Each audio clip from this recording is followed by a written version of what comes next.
बोलो सद्गुरुदेव भगवान की जय। हनुमान जी महाराज की जय। आज का टॉपिक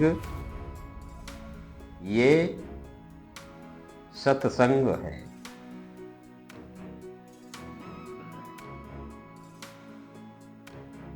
सत्संग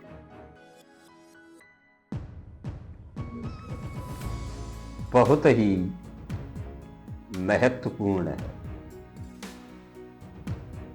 इसकी महिमा भी अनंत है। जैसे भगवान की महिमा, भगवान की लीला अनंत है, वैसे ही सत्संग की भी महिमा अनंत है।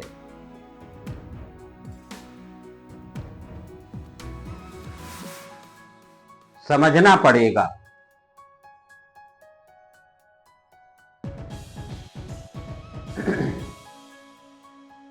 होता कैसे है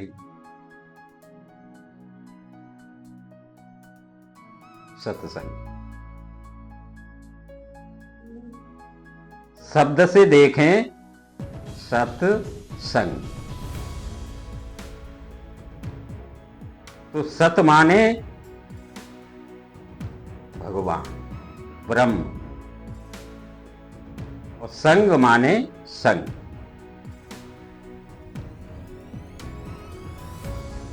सत्संग का मतलब इसका ये है कि क्या हुआ कि भगवान के संग, भगवान का संग है सत्संग। महिमा अनंत देख ले। आया है ना कि संगति से गुण उपजे और संगति से गुण जाए। ऐसी महिमा अनंत है कि संगत से गुण पैदा होते हैं और संगत से ही गुण चले भी जाते हैं। उधर गोस्वामी जी ने इशारा किया है कि बिन सत्संग विवेक न होई, ओ राम कृपा बिन सुलभ न सोई। महिमा अनंत क्यों है कि बिना सत्संग के विवेक नहीं होता।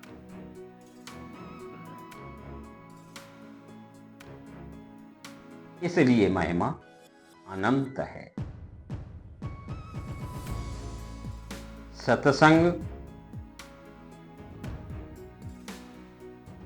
से गुण कैसे आता है और कैसे जाता है, समझने की बात है। भगवान राम वनवास में रहते हैं, चित्रकूट में रहते हैं, पंचवटी पे रहते हैं। देखना कि सत्संग का असर क्या होता है।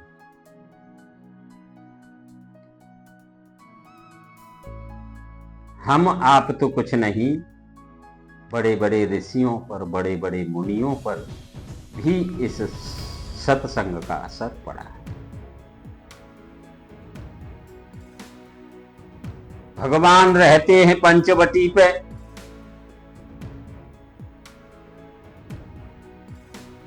वन में पता चल गया ऋषियों को, संतों को, कि राम कथा कहते।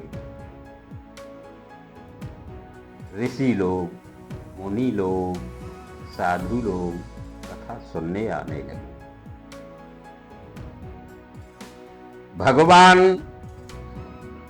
कथा कहते हैं, शाम को कथा खत्म कर देते हैं, तो ऋषि लोग कथा सुनने के बाद अपने अपने आश्रमों पे चले जाते हैं।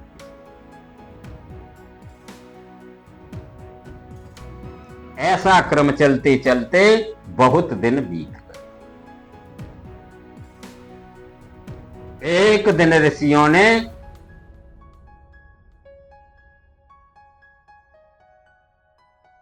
एक मशवरा किया, एक विचार किया कि देखो, ये राम हमें कथा सुनाते हैं, कथा चलते चलते लेट हो जाती है, शाम हो जाती है, तो हमें तो फिर आश्रमों पर जाके खाना बनाना पड़ता है, लकड़ी भी लानी पड़ती है, सब्जी भी लानी पड़ती है, फिर बनानी पड़ती है, तो हमको बहुत रात हो जाती है, सोने के लिए बहुत लेट हो जाते हैं और इनकी कथा सुबह फिर प्रारंभ हो जाती है, तो बड़ी परेशानी होती है। ऋषियों ने विचार किया कि देखो, इन राम के साथ में तो सीता हैं, तो इनको तो कुछ करना नहीं पड़ता, लेकिन हमें करना पड़ता है। भटक गए। देखो, ये संगत का ही प्रभाव है। मन में आया कि जब ये हमारे कथावाचक ही, हमारे गुरुजी ही, इनके साथ में सीता हैं, तो हमें भी स्त्रियों का प्रबंध करना चाहिए, क्योंकि जब ये हैं, इनके साथ में सीता रह रही हैं और ये ही कथा सुनाते हैं, तो हमारी ये जो मेहनत हम शाम को करते हैं वो हमें नहीं करनी पड़ेगी।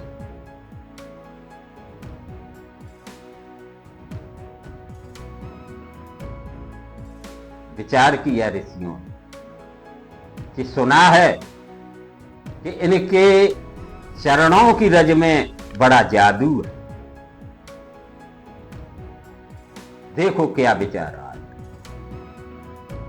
सुना है कि इनके चरणों की रज में बहुत बड़ा जादू है। इनकी चरण रज लगने से गौतम ऋषि की नारी अहिल्या पत्थर बनी पड़ी थी, वो इनकी रज से सुंदर स्त्री बन गई। तो इनके पैरों में जादू है। सबने सोचा, विचार किया कि ऐसा करो कि इनकी चरण रज पत्थरों से लगवा, तो सुंदर सुंदर स्त्रियां हमारे लिए बन जाएंगी। फिर हमें हाथ जलाने की जरूरत नहीं।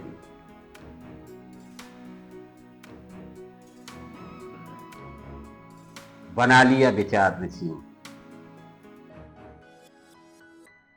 दूसरे दिन कथा सुनने के लिए जाते हैं तो सबने एक एक पत्थर अपने अपने सर पे रख लिया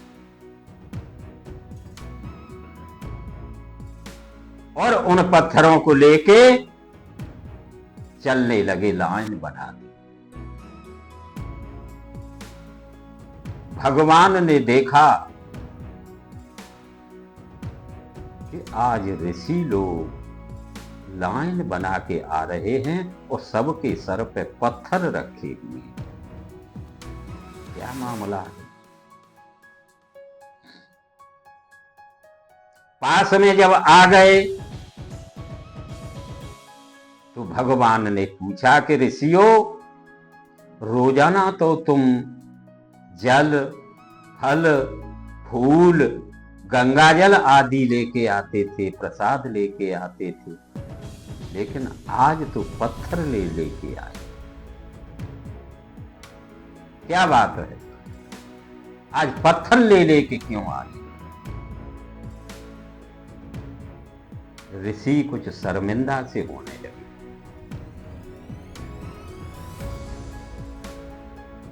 भगवान ने कहा जो बात हो वो बताओ। तो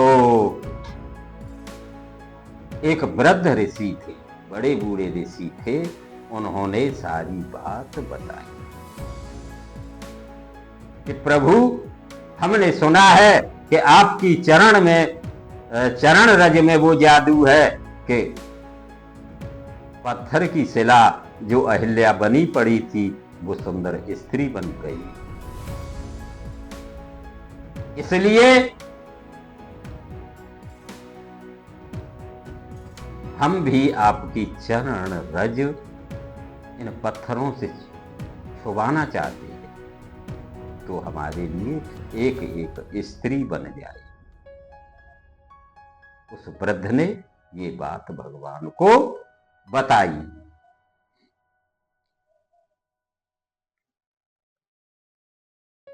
भगवान समझ गए कि ये संगति का असर पड़ गया ऋषियों। देखो, ऋषियों पे असर चला गया। भगवान सोचने लगे कि मेरे साथ में सीता हैं, इसलिए इन ऋषियों का ये विचार बना। अगर मेरे साथ में सीता न होती तो ये पत्थर लेके नहीं आते और स्त्री की बात ही नहीं चलाते और न स्त्री की बात करते, न इच्छा करते। लेकिन सीता को मेरे साथ देख के इनके विचार बदल गए। देखो भक्तों, भगवान अपने भक्त की रक्षा करने के लिए सब कुछ दांव पे लगा देते। उनकी ये रीति है, उनकी ये भावना है, उनका ये भाव है। क्यों? कि भक्तों के प्रति उन्हें प्रेम होता है।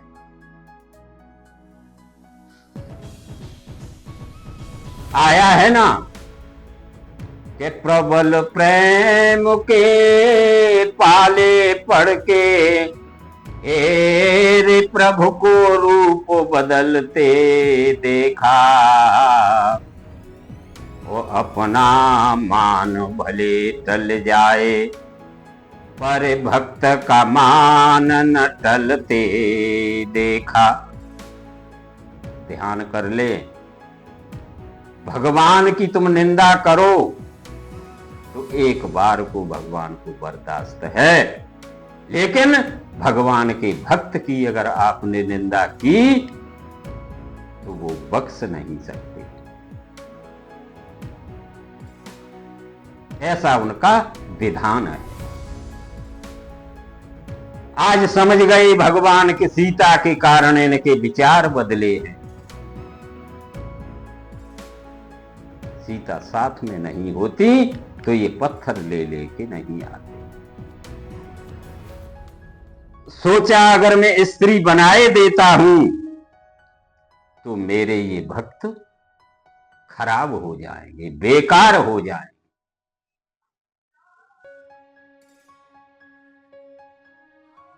गीता में कहा है कृष्ण कि मैं अपने भक्तों को योगक्षेम देता हूं। योगक्षेम का मतलब समझ कि भगवान की ओर जो जाने वाला भक्त है, साधना रत है, साधना में लगा हुआ है, भगवान की ओर जा रहा है और बीच में जाके अगर वो डिगता है तो भगवान उसको वहीं रोक लेते हैं, उसको साध लेते हैं। ये होता है उनका योग छेद, यानी अपने भक्त को बिगड़ने नहीं देते। ये सब सत्संग का ही प्रभाव है। भगवान ने सोचा इनको रोकना चाहिए, नहीं तो ये बिगड़ जाएंगे, मेरे भक्त बर्बाद हो जाएंगे। तुरंत से भगवान ने बात बनाई कि ऋषियों, आपकी बात तो सत्य है कि मेरी चरण रज से स्त्री बन गई थी अहिल्या, पत्थर से, लेकिन तुम्हारे लिए भी बन जाएंगी, लेकिन आज का मुहूर्त सही नहीं, आज का दिन सही नहीं है। बोले क्यों महाराज? कि देखो आज मुहूर्त समय सही नहीं है, टेढ़ी मेढ़ी बन सकती हैं, कुरूप भी बन सकती हैं, क्योंकि समय सही नहीं, आज का दिन अच्छा नहीं। इसलिए आप ऐसा करो कि ये पत्थर एक कोने में इकट्ठे कर दो। कल का मुहूर्त बहुत अच्छा है, कल का दिन बहुत अच्छा है, तो कल आप जब आओगे कथा सुनने तो मैं चरण रज लगा दूंगा और आपके लिए एक एक स्त्री तैयार कर दूंगा। ऋषियों ने बात मान ली, पत्थरों का ढेर एक कोने में कर दिया और सभी कथा सुनने लगे। भगवान कथा सुनाने लगे। तो शाम हुई, ऋषि लोग अपने अपने घर को चले गए। सुबह हुआ, भगवान ने सोचा कि मेरे भक्त बिगड़ जाएंगे,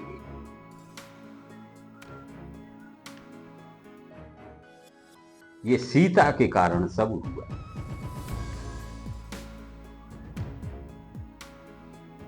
भक्तों, भगवान ने सीता का हरण करा दिया।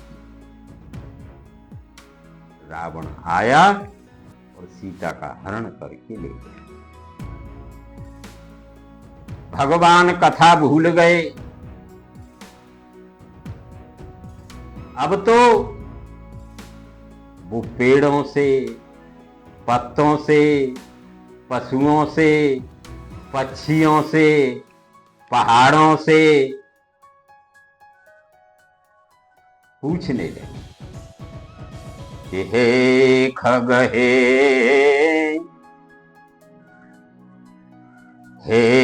खग, हे मृग मधुकर श्रेणी, ओ तुम देखी सीता मृग नैनी। रो रहे हैं,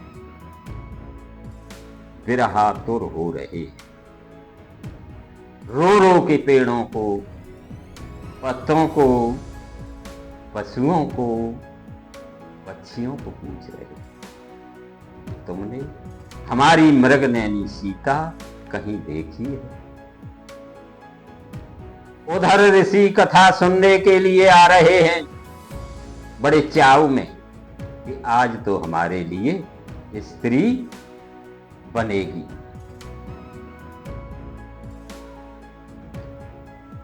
आए पास में तो देखा कि भगवान रो रहे हैं, पेड़ों से पूछ रहे हैं।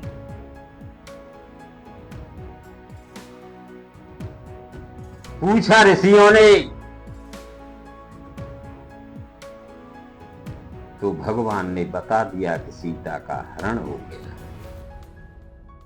हमारी स्त्री का हरण हो गया। ऋषियों ने देखा कि देखो स्त्री के चक्कर में ये जब गुरुजी ही रो रहे हैं तो भैया अच्छे बच गए। जो हमारी स्त्री कल नहीं बन पाई, जब इनकी स्त्री का हरण हो गया तो हमारा क्या होता। और ये तो ढूंढ भी सकते हैं, हम तो ढूंढ भी नहीं पाते। कान पकड़ने लगे कि भैया भले बच गए। ये तो बहुत बड़ा जाल है, उस जाल से हम बच गए, भगवान ने हमें बचा दिया, बहुत अच्छे रहे। तो देखो सत्संग की महिमा बड़ी विलक्षण है। ऋषियों पे भी असर पड़ गया था। सत्संग बहुत जरूरी है। अरे ये भागवत होती है, श्री राम कथा होती है, ये सत्संग तो है, सत्संग ही है। और क्या, भागवत कथा का 7 दिन का सत्संग है, श्री राम कथा का 9 दिन 11 दिन का सत्संग है। तो ये सत्संग ही तो है।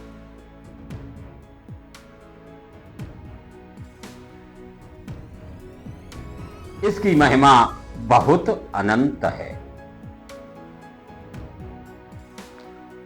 लेकिन हो सत्संग तब है महिमा।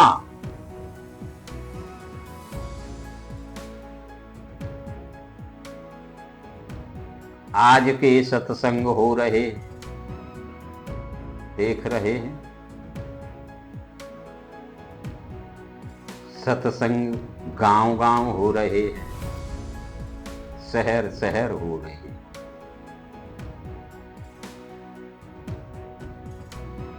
लोगों ने दुकानें बना रखी हैं, दुकानें खोल रखी हैं। सत्संग बिक रहा है दुकानों पे।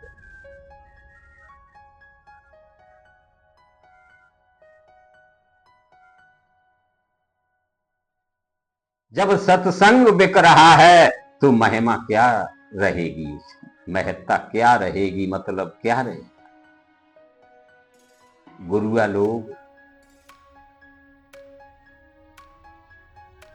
अगला वीडियो हम गुरु और गुरुआ का देंगे, उसमें समझ लेना पूरी बात, तो उसमें समझ में आ पाएगी। ये तो हम थोड़ा सा बता रहे हैं कि अब सत्संग की दुकानें खुली हुई हैं गुरुआ लोगों,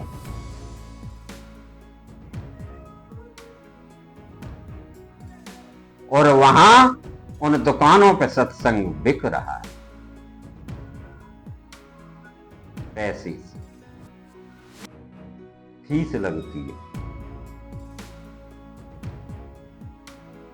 बताओ, ऐसे सत्संग से कोई फायदा हो सकता है? कदापि नहीं। अरे सत्संग शब्द से ही ये स्पष्ट होता है कि सत्य के संग, और सत्य माने है परमात्मा।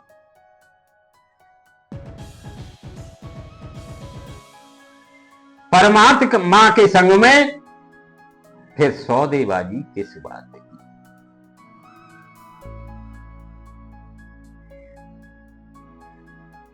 भगवान को क्या पैसा चाहिए? सोचना, कुबेर जिसका नौकर है, उन्हें पैसे की क्या आवश्यकता, लेकिन पैसे की आवश्यकता तो गुरुआ लोगों को है। गुरुआ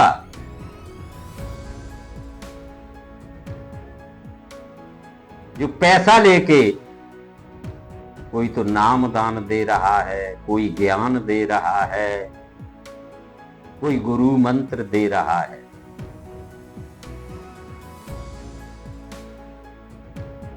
बताओ, पैसे से गुरु बनते हैं, ये भी गुरु होते हैं। ये कोई आपका कल्याण कर सकते हैं, कल्याण का पथ बता सकते हैं? नहीं बता सकते। वो घुमाएंगे कैसे? कि जैसे गंगा एक है लेकिन घाट अनेक है। वो इन घाटों पे घुमाते हैं, सीधा रास्ता नहीं बनाते।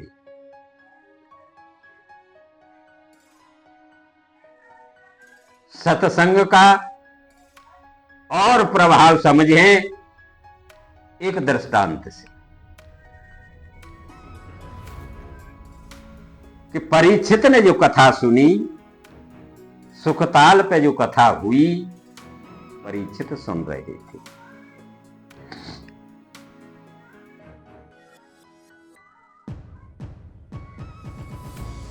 देवताओं ने एक मीटिंग की कि ऐसा करो कि परीक्षित को मरने का भय है,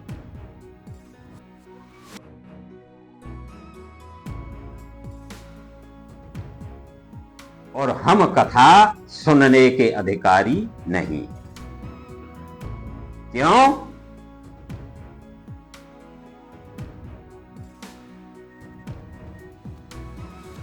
कि इस चीज का अधिकारी तो मानव ही है। परीक्षित कथा सुन रहा है, उसको मरने का भय है, तक्षक के काटने का भय है। ऐसा करो, चलो अमृत लेके चलते। देखना, अमृत से भी बड़ा महत्व है सत्संग का, भगवान की कथा का। सत्संग का मतलब भगवान की कथा, भगवान की चर्चा, भगवान का संग। देवता लोग सब इकट्ठे होके अमृत का कलश लेके सुखताल पे आ गए।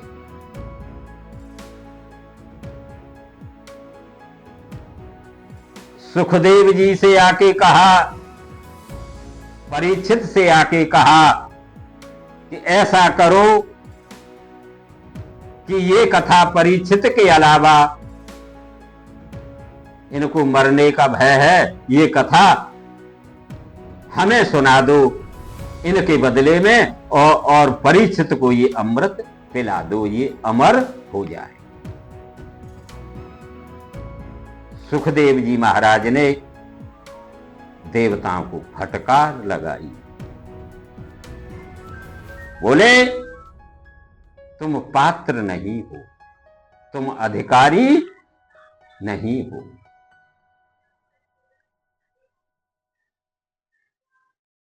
तुलसीदास ने भी तो इशारा किया है कि बड़े भाग्य मानो सतनु पावा, ओ सुर दुर्लभ सद ग्रंथन गावा। ये शरीर देवताओं को भी दुर्लभ है। क्यों? ऐसी खासियत क्या है?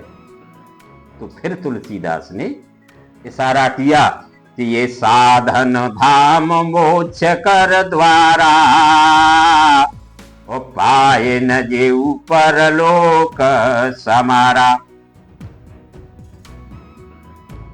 ये साधनों का धाम है, साधनों का घर है। क्यों? कि मानव अगर चाहे कि आज मैं सारे दिन भगवान का भजन ही करूंगा तो वो कर सकता है। आज चाहे कि मैं पूरे दिन भगवान का कीर्तन करूंगा तो वो कर सकता है। लेकिन पशु पक्षी आदि और लोग ये नहीं कर सकते। इसीलिए तो ये नर्तन सर्वश्रेष्ठ बताया गया। इसमें जो चाहे मानव कर सकता है, सत्संग कर सकता है, दान कर सकता है, पुण्य कर सकता है, तप कर सकता है, यज्ञ कर सकता है, परोपकार कर सकता है, संतों की सेवा कर सकता है, चाहे तो। क्योंकि ये साधनों का धाम है, ये देवताओं को छूट नहीं है। देवता केवल अपने भोग भोग कर फिर यहीं आते हैं, ये मत समझना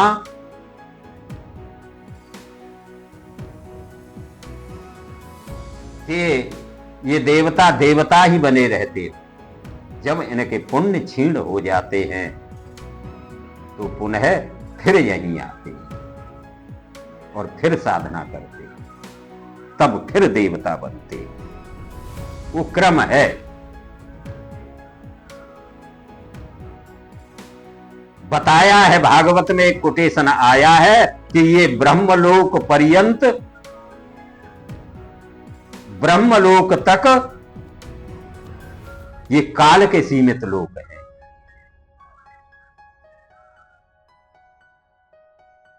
इन लोकों में मोक्ष नहीं है, बिल्कुल। क्यों कि ये ब्रह्मलोक तक काल के सीमित लोक है। पुण्य क्षीण होने पर यहीं फिर आना पड़ता है। तो सत्संग की महिमा बड़ी अनंत है। देवताओं में फटकार लगाई सुखदेव जी महाराज ने कि तुम अधिकारी नहीं हो, तुम इसके पात्र नहीं हो, यहां से चले जाओ। इस कथा को तो परीक्षित ही सुन सकते हैं, तुम नहीं सुन सकते। इसलिए सत्संग करें, जरूर करें। एक एक आदि आदि घड़ी की भी इसकी महिमा अनंत बताई। इसलिए ये क्या है, लिखा है कि अमृत क्यों ना पीवे, अरे बावरिया तेरे सन्मुख धरी है कमोरी अमृत। ये कथा रूपी अमृत है, सत्संग रूपी अमृत है। अमृत क्यों ना पीवे, बावरिया तेरे सन्मुख धरी है कमोरी। हाँ ये वामदेव सुखदेव ने पियो, ओ अनसुईया ने तो घटो भर लियो। अरे एक पी गई मीरा, छोरी रे बाने खूब मचाए दई। होरी अमृत क्यों ना पीवे, बावरिया तेरे सन्मुख धरी है कमोरी। हो ये वाल्मीक तुलसी ने पियो, ओ नरसी ने तो सब तज दियो।